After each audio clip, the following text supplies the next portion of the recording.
Friday Focus. Myself, Graham Munsey, joined by David Harley after a brief sojourn up north last week. David, enjoy your holiday? All good, yeah. Take two, as they say, Graham. Yeah, take two. Don't know what you're on about, David. Ever the professional, one take only, that's all it takes us. A small technical glitch means this is a second run through, but we'll keep it as fresh as ever for you.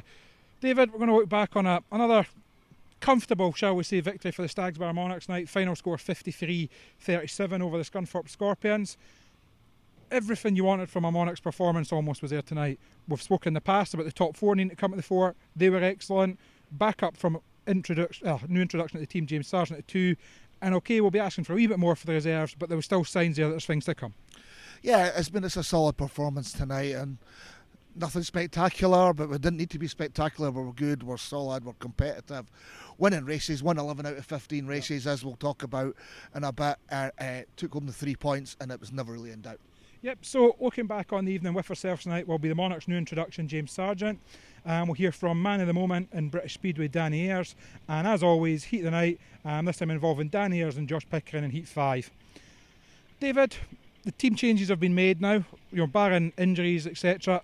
I don't think I'm speaking out of turn when I say this potentially should be the team that sees us through the rest of the season. And if it is, it's a team that looks well. We've got a strong top four. Tonight they performed, as you mentioned, 11 heat wins out of the 15 races for the top four. Maximum for Sam. Only one race with points dropped for Josh and Ricky, and 10 points from 4 rides for Cameron. Excellent performances by the top four. Yeah, definitely. That's the makeup of the new team now. We are top heavy. We're still hoping for some points in reserves, but those 4 have got are there to win points, win meetings, win races. Yep. It's been a trouble all season. Winning races has not been happening. That's definitely been happening now, and it's going to happen, continue to go forward. Yep. James Sarjeant, new to the team. It'll be a whirlwind week for him, and so it's some good solid points in there, and then looking good. And as we'll talk about, it's perhaps a couple of fallers for the reserves, which maybe meant they wouldn't have scored the points they would have done. But hey, as I said in the take one, when you've got the top 4 going so well, it's okay for somebody to have an off night. Yep. And there's a balance to the team as it looks now. As you mentioned, we've got Sam at number 1, a true number 1. That's 15 heats since they returned to the Monarchs, and 14 wins or paid wins in the 15 heats, only dropped 1 point. That pushes everyone back into a position further down the team. Josh has always said he likes being at number 3. Cameron's been fantastic at 5. Hey, there's not many number 4s in the league on a par with Ricky Wells. James Sarjeant's come in a true second string as well. He's ridden there all year for Glasgow. He's ridden there in the past for other teams. And that puts Willie Lawson down to reserve, where theoretically you would expect him, if he shows the form he's shown in the last couple of weeks, to kick on as well. Yeah, definitely, as you say. But if Willie can kick on, and then it will give us a right good balance. James is about number 2 for the team that's at the top of the league, we have to say, and not giving Glasgow too much kudos, but he's there, and he'll be back, and so hopefully we can now kick on. The playoffs are still in our control. Yep. We've got a lot of matches coming up, and pick up a couple of away wins, and we could be right in it. And come the end of the season, 2 matches, I'd fancy ourselves. Yeah, I mean, it was a wee bit of nip and tuck match early doors. I mean, obviously the Monarchs took the lead in heat 1, and were never behind. But you look down, there was heats advantages in heats 4, a big 5-1 in heat 8 for Scunthorpe, an excellent ride by Ayres and Lambert on that one. And at that point, you're 4 up, and yes, you're thinking the Monarchs should have enough when you look at who's in every race going forward, but they needed to hit back, and they hit back big and hit back early. 2 5-1s in the next 2 races, and that was a match put to bed. Yeah, that was, as you say, it was a couple of things that didn't quite go according to plan there. But heats 9 and 10, when it really needed to come to, Josh and Ricky were out like a shot, and that even though Ben's fallen, he was miles behind by then. He was never getting back in it.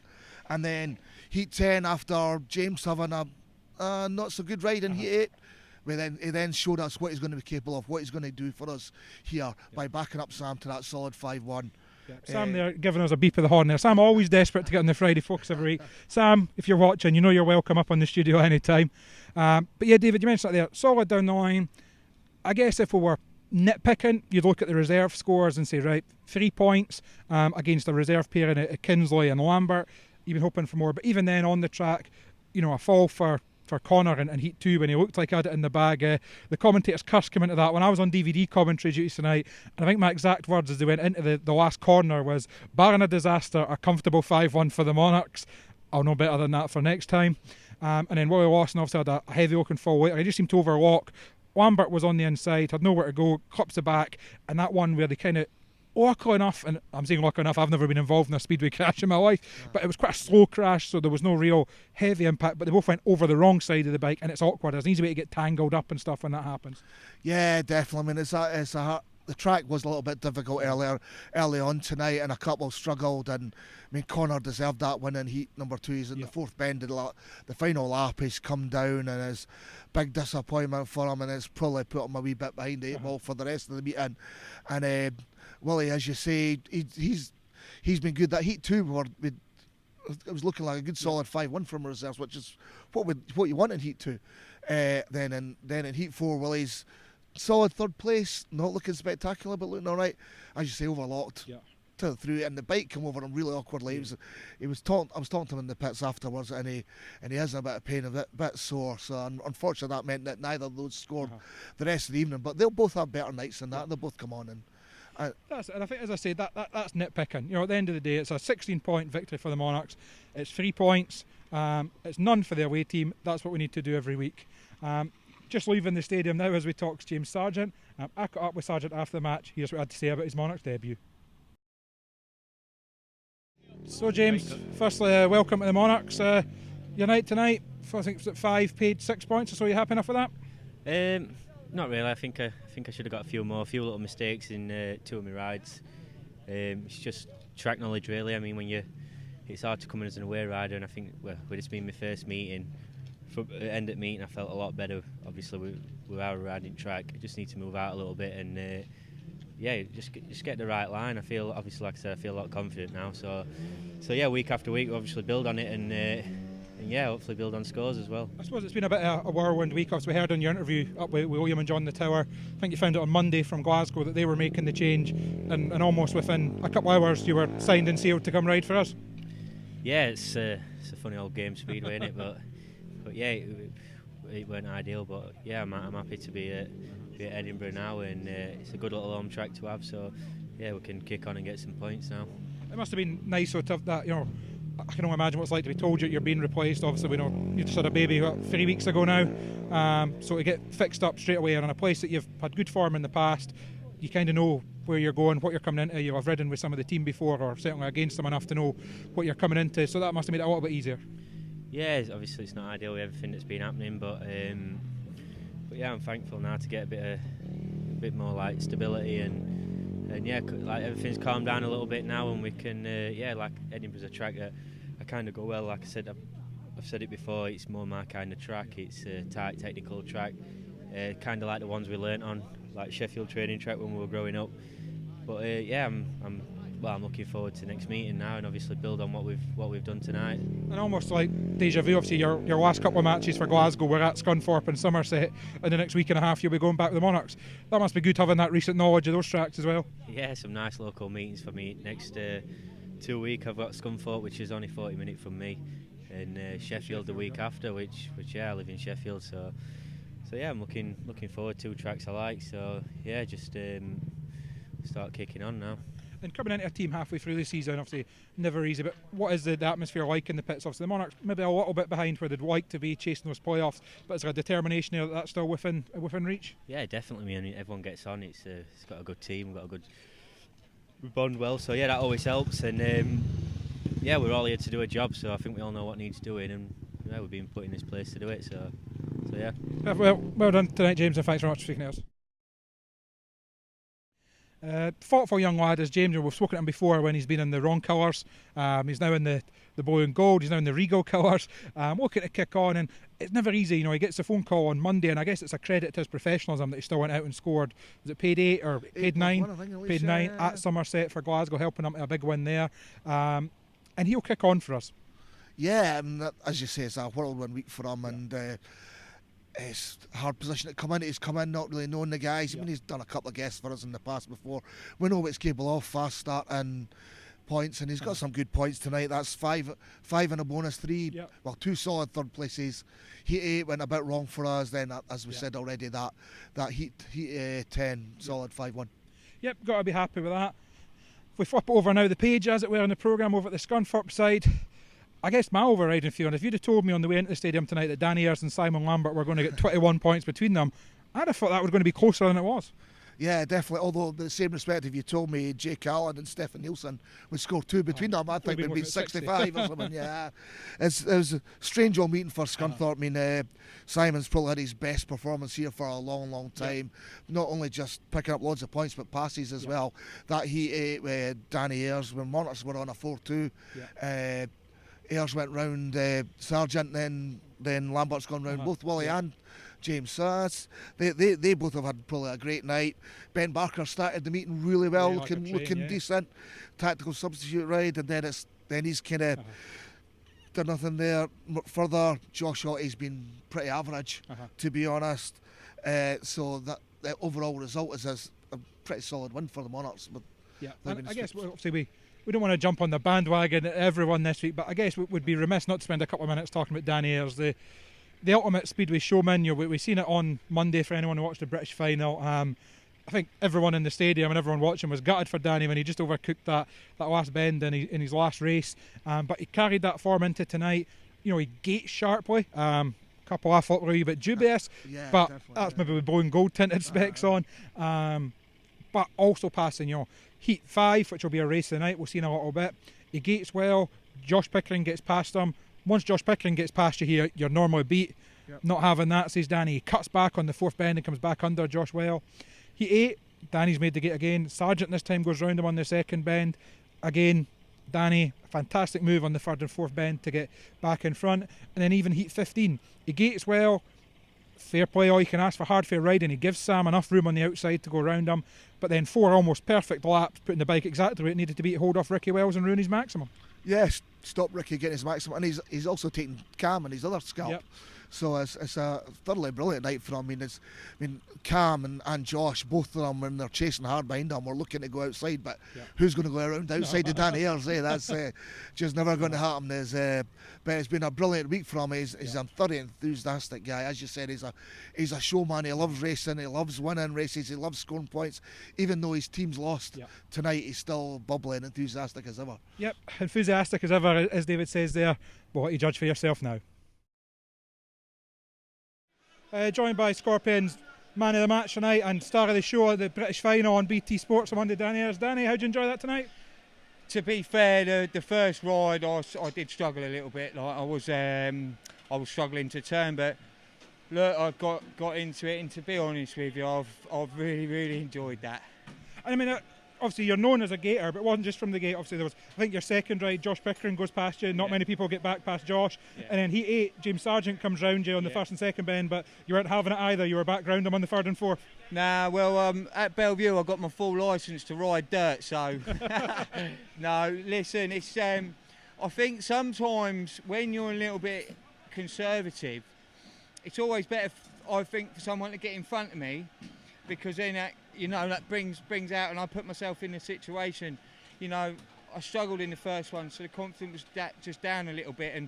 And look, the week has been so lovely from all the comments, and like I'm on cloud 9 from it, and like God knows how Charles Wright feels. So, and I mean, I just had one good heat. So, it's now just about trying to get back into that and actually believing that I'm good enough to be in this league now, and I can actually do things now that before I couldn't do. You mentioned that there, obviously the outpouring after your last race at Bellevue. I think it was a standing ovation by everyone in the grandstand. The heats have been shared on Twitter, Facebook, by BT Sport. That they're going all around the world. What has the reaction been? Just how has it been this week for you? The reaction has been absolutely mind-blowing. I mean, everybody across the whole world of Speedway has just been so great, and like I was really devastated that at the end of that race I should have just I wish I'd have gone round and just let everyone know how that made me feel, that literally everyone in the stands was on their feet cheering and clapping, but the thing was, once I'd realised the race was over, I then started thinking about my mum, and the tears were flowing, and like I was just absolutely devastated. I can't thank everyone enough. Like it's just been great. And again, you mentioned before, just as a confidence boost, that must be, you've in front of the cameras, you've done that, then you've come to a track, you can't get too much different tracks in British Speedway than Bellevue and Edinburgh. Yeah. You've put 12 points on the board, and there's still a long way to go this season, a way to kick on for the rest of the way. Listen, there's a long way to go this season, but there's a long way in my career. I genuinely believe that this is only just the start. I've got so much more to come, and it's about believing in myself, and believing. The word's not timid, but I'm still a little bit like pulling up in this league, and like you look around, you've got Masters, you've got heaps, Wells, Pickering's flying, and you've got no easy races, so it's just believing. But I mean, listen, I'm buzzing off that tonight. I'm buzzing, and like a lot of people don't like the track, but I seem to find when people are saying that, I love it. I just ride the conditions, and that's another good thing. I feel I'm a versatile rider. I'm not just a one-track specialist. So look, I've loved every minute of that tonight. Well, fantastic effort out, Danny. If you do fancy a wee easy one on Sunday, take it easy as I'm back at home. But well done. Thanks for speaking to us. Thank you very much. Thank you. One of the nicest guys in Speedway, Danny Ayres. I don't know many that have got a bad word to say. Maybe a couple of years ago, a few of the Blue and Gold fans weren't his biggest fan from his antics when he was a Tiger. But if he's in your team, that's the kind of thing of, hey, everyone wants the entertainment like that tonight. He was involved in a race tonight, Heat 5. That's now.